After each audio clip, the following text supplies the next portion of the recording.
안녕하세요. 오늘도 사연살롱을 찾아주셔서 감사합니다. 저는 30대 결혼 5년차 여자예요.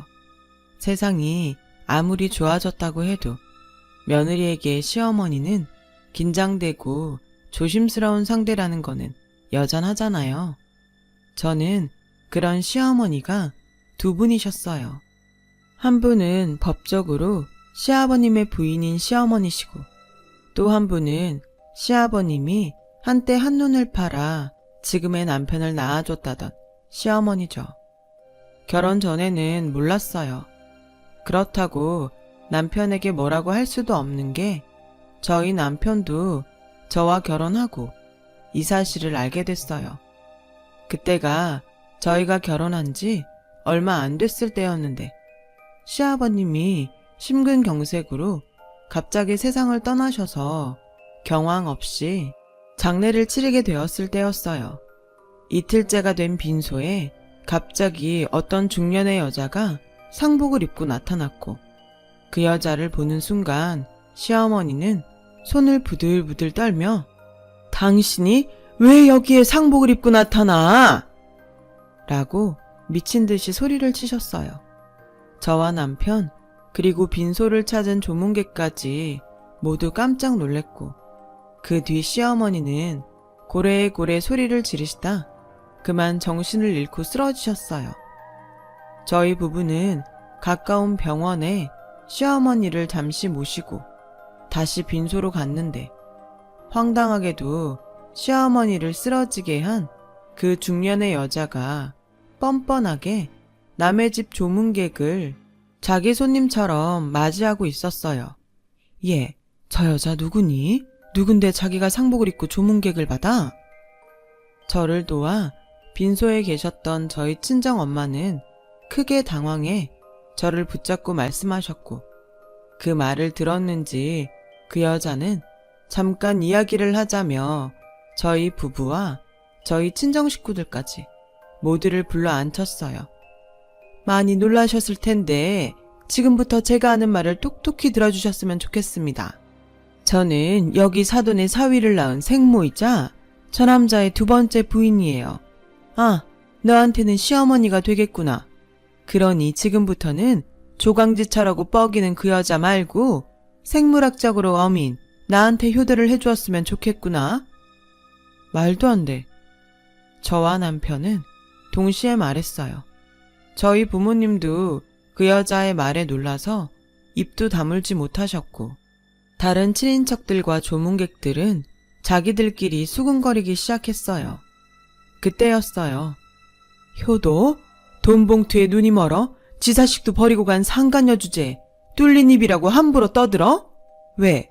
이 남자 죽었으니 이제 나타나도 될 것 같았어?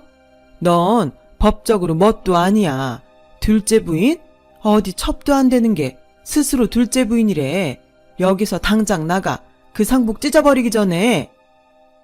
고상하고 조용조용한 시어머니 입에서 무서운 살기가 느껴졌어요. 그 후 평범했던 시댁의 풍경은 어색하고 무거운 공기로 달라졌고, 저와 남편은 혼란에 빠져버렸죠. 시어머니는 저에게 큰 비밀을 들켜서 저와 부쩍 어색해지셨고, 저 또한 내색하지 않으려고 노력했지만 아무래도 예전처럼은 돌아갈 수 없었어요. 그렇게 한 달 정도의 시간이 흘렀어요. 다행히 그때까지는 남편의 생모라고 주장하는 여자가 잠잠해져 표면적으로는 조금씩 안정을 찾아가고 있었어요. 하지만 저와는 다르게 시어머니는 시간이 흘러도 당신이 불편해서 더 이상은 안 되겠다며 어느 날 갑자기 회사에 있는 저에게 점심을 같이 먹자시며 저를 따로 부르셨어요. 저는 그때 예감할 수 있었어요.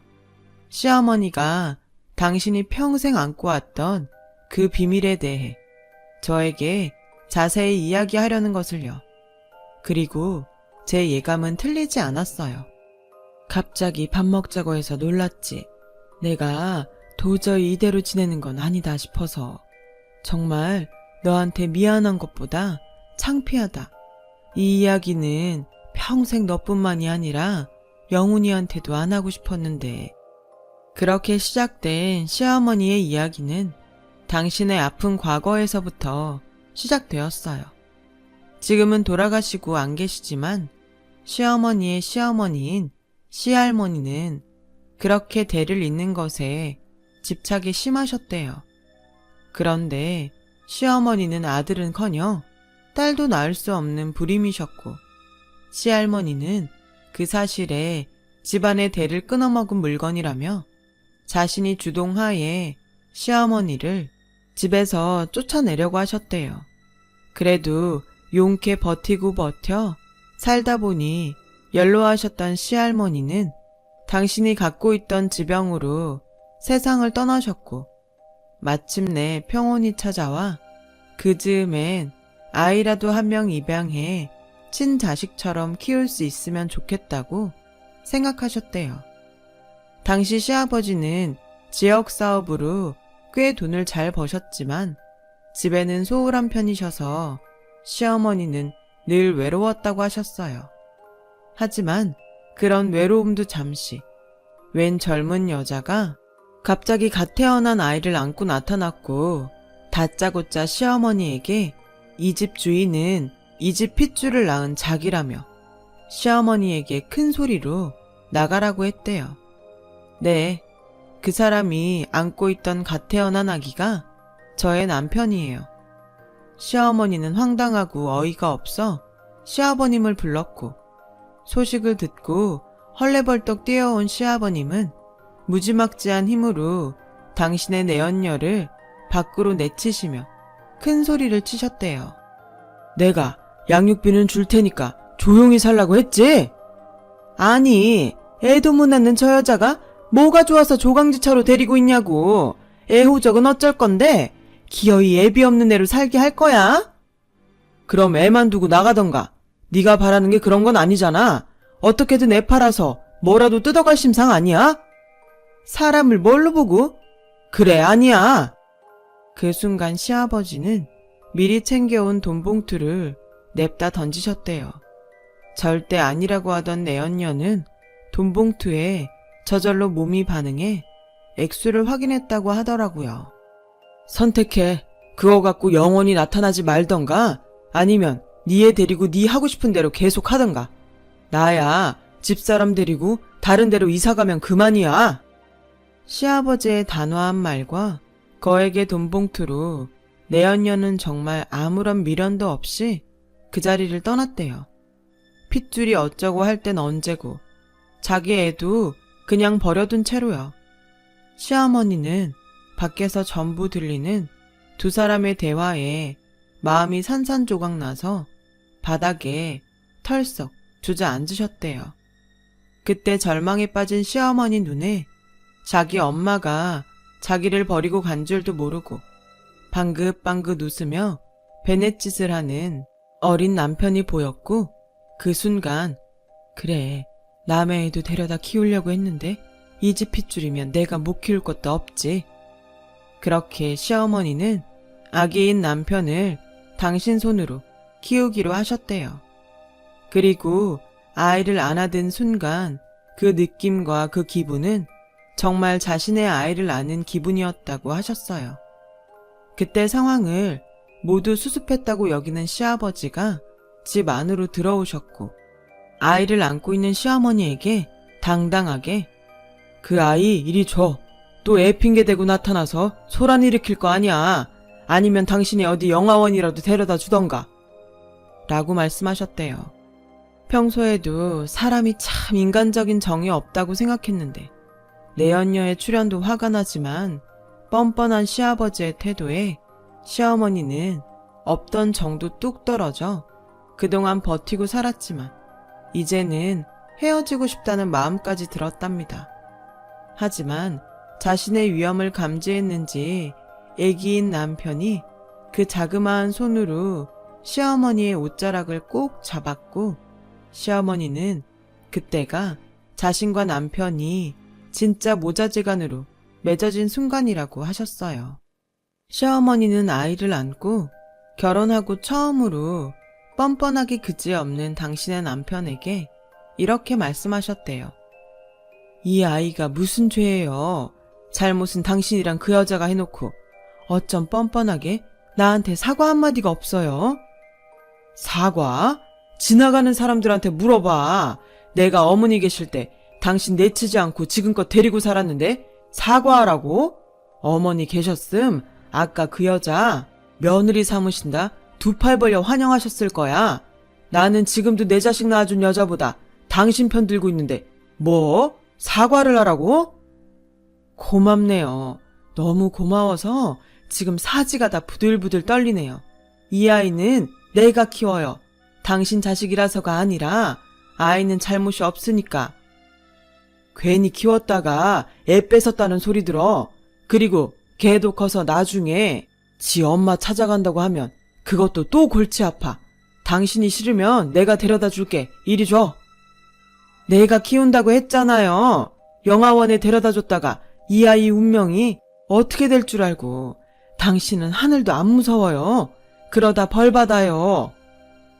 시어머니는 필사적으로 아기를 지키셨고 결혼하고 처음으로 자기의 뜻을 꺾지 않은 시어머니를 시아버지는 어쩔 수 없어서 결국 타 지역으로 이사를 가게 되었다더군요. 지역 사업을 하시던 시아버지와 타 지역으로 거처를 옮긴 시어머니는 거의 주말 부부처럼 지내셨고 그 후 시어머니와 남편은 누가 봐도 진짜 모자지간이 되어 살았다고 하셨어요. 나는 남편보다 우리 영훈이를 더 의지하고 살았어. 영훈이가 내 자식이 아니라는 생각은 정말 한 번도 해본 적이 없었는데 넌 어떻게 생각할지 모르겠지만 나는 정말 다시는 그 여자 볼 일 없을 거라고 생각했다.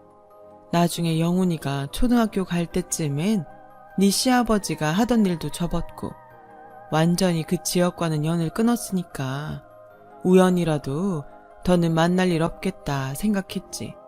이렇게 자식 다 키워놓고 황당하게 장례식에 나타날 거라고는 꿈에도 생각 못했다. 너 많이 혼란스럽게 해서 내가 미안해. 그래도 내 약속하마. 달라지는 건 아무것도 없어. 영훈이 내 아들이고 넌 내 며느리야. 또다시 그 여자가 나타나도 내가 알아서 하마. 그러니까 너도 그렇고 영훈이도 그렇고 다시 예전처럼 웃으며 지내자꾸나. 결혼 전이면 모를까 시어머니의 사연을 모두 들은 저는 시어머니의 마음을 외면할 수 없었어요. 아니 오히려 저는 시어머니를 예전보다 더 좋아하게 되었어요. 저라면 절대 하지 못할 일을 시어머니는 진심을 다해 하셨으니까요. 그때까지는 저희 이 마음이 저희 남편과 분명히 같을 거라고 믿어 의심치 않았어요. 하지만 그 생각은 저 혼자만의 착각이었죠.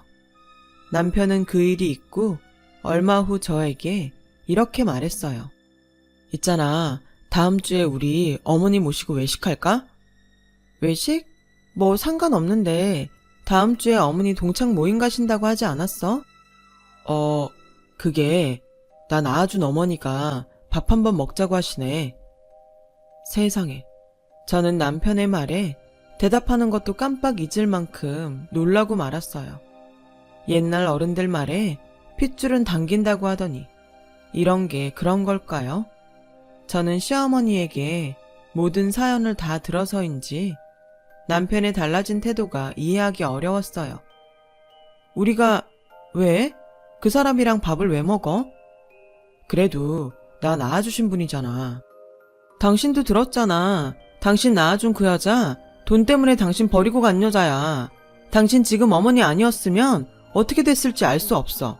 당신 지킨 건 지금껏 당신 키워주신 어머니라고. 나도 얼추 들었어. 그런데 버린 건 아니야. 자기가 잘못한 거야. 혹시 그 여자랑 따로 만났어? 남편은 제 말에 대답하지 못했어요. 하지만 얼머부리는 그 모습 자체가 저에겐 대답과 다르지 않았죠. 저는 흔들리는 남편을 보며 수도 없이 이건 아니라고 설득했어요. 하지만 딱 한 번만이라는 간절한 남편의 부탁에 저는 그래, 딱 한 번이야. 가서 당당하게 우리 시어머니는 한 분이라고 다신 연락하지 말라고 해야지. 다짐하고 식당을 예약했어요. 어머, 니들 왔니? 내가 너무 좋아서 빨리 왔다. 그동안 잘 지내셨어요? 전에 아프시다고 한 허리는 괜찮으시고요? 그게 뭐 금방 좋아지니? 수술을 받아야 좋아지지. 안 그래도 아까 병원에 다녀왔는데 빨리 수술하지 않으면 더 심해질 거라고 하더라. 그럼 빨리 수술하시죠. 그야 내가 돈이 없으니까. 아, 그거 제가... 자기야. 저는 황급히 남편의 입을 막았어요. 저희 그런 행동에 남편의 생모는 눈살을 찌푸렸고 기분 나쁘다는 듯 저에게 얘, 너는 남편 알기를 뭘로 하는 거니? 어디 하늘 같은 남편 입을 막아? 라고 하시며 저에게 정색하셨어요. 저희도 결혼한 지 얼마 되지 않아서 돈이 없어요. 직접 키우지 않으셔서 잘 모르실 수도 있는데 이 사람이 밑도 끝도 없이 마음이 약해요. 앞으로 돈에 관련된 이야기는 저한테 하세요. 알았다. 내가 뭐 너희한테 돈 달라고 하던? 기분 좋게 밥 먹으러 왔더니 기분만 상했구나. 어머니, 마음 푸세요. 이 사람이 아직 잘 몰라서 그래요. 내가 뭘 몰라? 그래, 아무도 얘기해주지 않았을 테니 내 간단히 얘기하마. 네 시아버지랑 난 혼인신고만 하지 못했지 부부였어. 그러다 얘를 낳고 어떻게 알았는지 지금 네 시어머니라는 여자가 나타나 아이를 뺏어갔다. 난 절대 뺏기지 않으려 했지만 이상한 남자들까지 동원해 나를 때리고 붙들고 꼼짝 못하게 하는 통에 어쩔 수 없이 애를 뺏겼어. 그리고 돈 봉투를 집어 던지더라. 얘 호적 문제도 있고 그냥 깨끗이 잊고 살라고.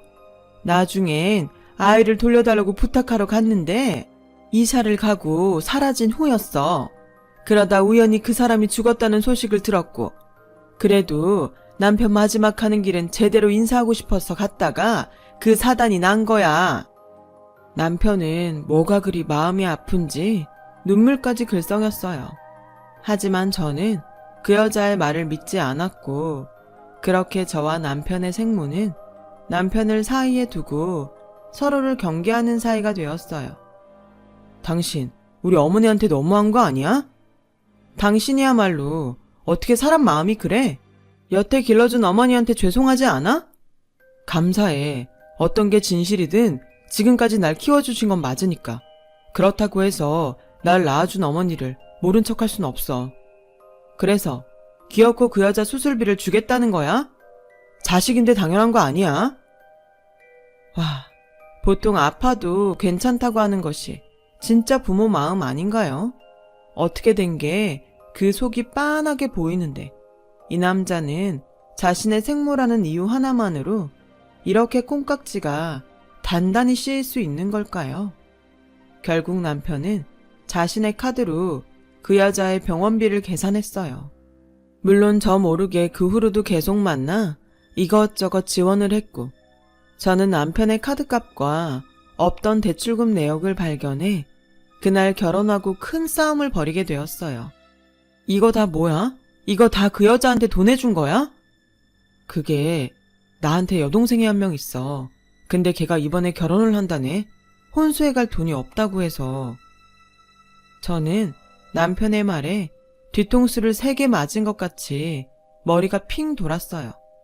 남편은 카드값이며 대출금까지 전부 자기가 알아서 한다고 저에겐 신경 쓰지 말라고 했지만 그게 어떻게 신경을 쓰지 않을 수 있겠어요.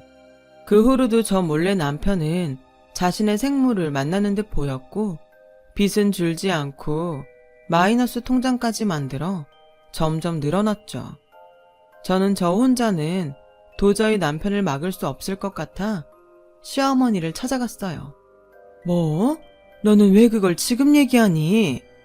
저도 이 정도까지 휘둘렸을 줄은 몰랐어요. 영훈이 어디니? 어디에 있든 당장 오라고 해. 저는 시어머니의 말에 남편에게 전화를 걸었어요. 하지만 전화를 받지 않았고 시어머니는 무슨 일이 있어도 남편을 보고 이야기를 하겠다며 저희 집으로 오셨어요. 그런데 저희 집에 도착한 그때 저는 제 눈을 의심할 수밖에 없었어요. 남편의 생모와 그 여자의 딸로 보이는 여자가 저희 집에서 자기들 멋대로 제 물건에 손을 대고 있었어요. 지금 뭐 하는 거예요? 왜 남의 물건에 손을 대? 저는 분노에 차서 남편 생모와 함께 있는 여자를 밀어내버렸어요.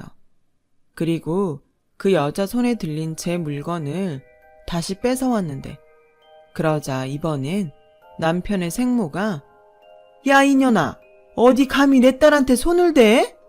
하며 제 머리채를 잡았고 시어머니 역시 단단히 화가 나셔서 남편 생모의 머리채를 두 손 가득 잡으셨어요. 이것이 여기가 어디라고 와서 내 며느리 머리채를 잡아? 어디긴 내 아들 집이지. 이 집도 얘 아빠가 해준 집이라며? 그럼 나한테도 권리 있는 거 아니야? 권리? 그럼 난 상간녀 머리털 다 뽑을 권리도 있다 이거사. 내가 오늘 너 가만 안 둘 거야. 정말 내 여자가 뒤엉켜 저희 집은 아수라장이 따로 없었어요. 그러는 사이 남편은 양손 가득 소고기를 들고 집으로 왔고 아수라장이 된 집안을 보고는 놀라더니 곧이어 싸움을 말렸어요. 그만하세요 좀. 오빠 이 아줌마랑 이 여자 좀 어떻게 해봐. 이 여자가 네 오빠 와이프다. 이 호칭도 모르는 무식한 거사. 너 내 딸한테 욕했어? 이 싸가지 없는 년이? 누가 내 며느리한테 함부로 싸가지 없대. 이 상간년이? 어머니 지금 당장 저희 엄마한테서 떨어지세요. 안 그러시면 저 다신 어머니 안 봅니다.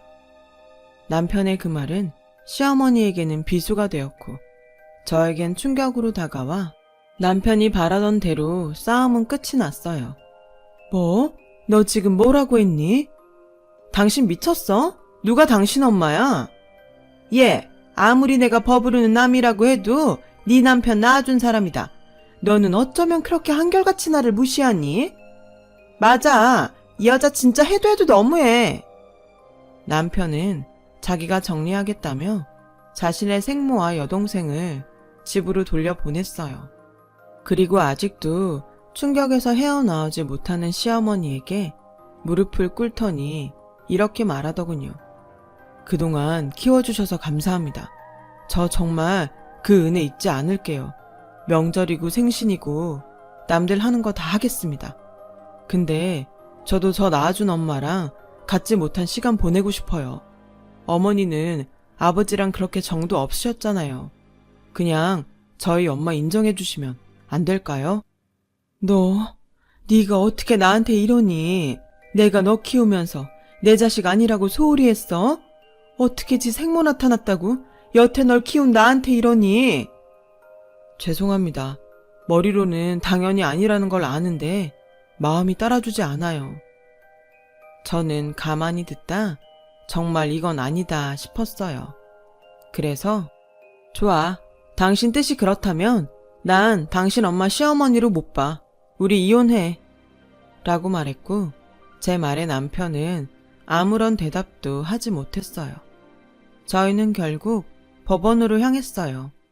남편은 끝까지 저에게 이렇게까지 할 필요가 있냐며 그냥 자신의 엄마를 인정해달라고 애원했지만 저는 단호하게 거절했죠. 그리고 법원에 이혼 서류를 접수하고 남편과 따로따로 나오는데 글쎄 어떻게 알았는지 남편 생모가 법원 앞에서 전화통화를 하며 남편을 기다리고 있더군요. 저는 그의 생모에게 마지막으로 퍼붓고 싶어서 다가갔어요. 그런데 그 여자의 통화 소리에 저는 발걸음을 멈추고 말았어요. 그리고 떨리는 손으로 핸드폰을 꺼내 통화 소리를 녹음하며 조용히 그 여자에게로 갔어요. 야, 이젠 지랄 맞은 며느리년도 끝이야. 누가 당신 아들 아니랄까봐 효자라니까. 내가 지 낳아준 생모라고 하니까 나한테 완전히 충성하는 것 봐. 그땐 화나서 당신이 나 몰래 낳아온 애랑 팔자 좀 고쳐보려고 했는데 그때도 한 건 해주더니 완전히 당신 아들 복덩이야. 아니 돈덩인가? 그 집 팔고 걔 직장 좋으니까 대출 좀 더 받으면 난 뭐 됐고 그 다음엔 당신 아들이니까 당신 마음대로 해. 아, 시간 됐다. 끊어. 저는 온몸이 떨렸지만 침착하기 위해 버텼어요. 그리고 지금 막 나오는 듯 걸어갔고 저를 보자 그 여자는 눈살을 찌푸리며 이제 다 끝났네. 너도 나도. 다신 엮이지 말자. 라고 말하더라고요. 저는 약오르라고 일부러 그러게 막상 진짜로 서류까지 제출하고 나니까 마음이 좀 그렇네요. 아무래도 이혼까지는 좀 오바였나 봐요. 제가 알기로는 지금이라도 번복할 수 있다고 하던데 라며 자극했죠. 제 도발에 남편의 생모라 우기는 여자는 도끼 눈은 하고 자기를 놀린다며 자기의 주특기인 제 머리채를 잡았어요. 저는 이때가 기회다 싶어 여자의 머리채를 잡으며 머리카락을 한 움큼 뽑았고 그렇게 머리가 산발이 돼서 집으로 향했어요. 창피한지도 모른 채 저는 집에 도착해 남편의 칫솔과 아까 한 움큼 뽑은 그 여자의 머리카락을 들고 태어나 처음으로 유전자 검사를 의뢰했죠. 그날 저녁 남편에게 일단 서류는 제출했지만 정말로 이혼할지는 조금 더 생각해 보겠다고 했어요. 남편은 아무것도 모르고 저에게 고맙다고 했어요. 아마도 제가 자기의 뜻을 받아들이기로 했다고 착각한 듯 보였죠. 저는 검사 결과가 나오기까지 시간을 벌기 위해 마음이 좀 풀린 척 연기를 했고 남편에게서 제가 이혼을 보류한다는 남편의 생모는 약이 바짝 올라 회사며 집이며 찾아와 횡포를 부렸어요. 그날은 기다리던 등기가 온다고 해서 집에서 우체국 직원을 기다리고 있는데 남편의 생모라 우기는 여자가 우체국 직원보다 먼저 저희 집에 들이닥쳤어요. 이젠 자기 집처럼 비밀번호를 누르고 집 안으로 들어오는 여자를 보고 어찌나 기가 차던지 여자는 저에게 다짜고짜 소리쳤어요. 너 정말 나 환장하는 거 보고 싶어 그러냐? 내 아들 그만 등쳐먹고 떨어져. 이 거머리 같은 게 당장 이혼하고 나가라고. 등쳐먹은 게 누군데 그래요? 내가 내 마음으로 이혼 안 하겠다는데 뭐가 잘못됐어요? 왜? 제가 있으면 뭐가 방해되고 막 그래요? 뭐? 나 참 기가 막혀서? 난 너 싫다. 며느리로 절대 받아들일 수 없어. 너도 나 CM이로 싫잖아. 우리 서로 기운 빼지 말고 깨끗하게 남남으로 살자니까. 그렇게 저는 남편의 생모라 우기는 여자와 실랑이를 벌였고 그 사이 남편은 남편대로 시어머니는 시어머니대로 저희 집에 순차적으로 도착했어요. 사실 오늘 등기가 온다고 아침에 문자가 왔길래 제가 미리 시어머니에게 집으로 오시라고 했거든요. 또 싸워? 당신도 그만하고 엄마도 그만해요. 그때였어요. 우체국 직원이 저희 집 초인종을 눌렀죠. 저는 얼른 등기 서류를 받아들고 화장실로 냅다 들어가 서류를 확인했어요. 예상대로 남편과 저 여자는 친자 관계가 아니었어요. 아마도 갓난아기를 안고 나타났던 그 옛날부터 남편은 시아버지의 핏줄이 아니었던 거예요. 저는 화장실 문을 열고 나갔어요. 그러자 이번엔 시어머니와 그 여자가 또 실랑이를 벌이고 있었습니다. 남편은 그런 두 어머니를 말리느라 진땀을 빼고 있었는데 스톱! 지금 제가 진짜 중요한 이야기를 할 테니 잘 들으세요. 당신도 똑똑히 들어. 저는 먼저 지난번 법원 앞에서 녹음한 음성을 틀었어요. 순간 남편의 생모는 화들짝 놀랐고 남편과 시어머니는 이게 뭔가 싶어 눈동자만 이리저리 굴리더라고요. 녹음 파일이 끝나자 방금 도착한 등기 서류를 꺼내 들었어요. 이 서류는 당신이랑 당신 생모라고 우기는 저 여자의 유전자 검사 결과야. 당신이 직접 봐. 남편은 제가 건넨 서류를 받아들이고 손을 떨기 시작했어요. 아마 충격이 컸겠죠. 남편의 손에서 떨어진 검사 결과지를 받아든 시어머니 역시 충격은 이만저만이 아니셨어요. 그러자 상황 파악이 끝난 여자는 냅다 도망치려고 하는데 저는 필사적으로 그 여자를 붙들었고 시어머니는 분노에 차서 그 여자의 뒤통수를 냅다 치셨어요. 저는 그 길로 경찰서로 가서 여자를 사기죄로 고소했고 여자는 잘못했다며 저와 시어머니에게 무릎을 꿇고 손이 발휘되도록 싹싹 빌었어요. 내가 죽을 죄를 지었어. 제발 한 번만 용서해주면 안 될까?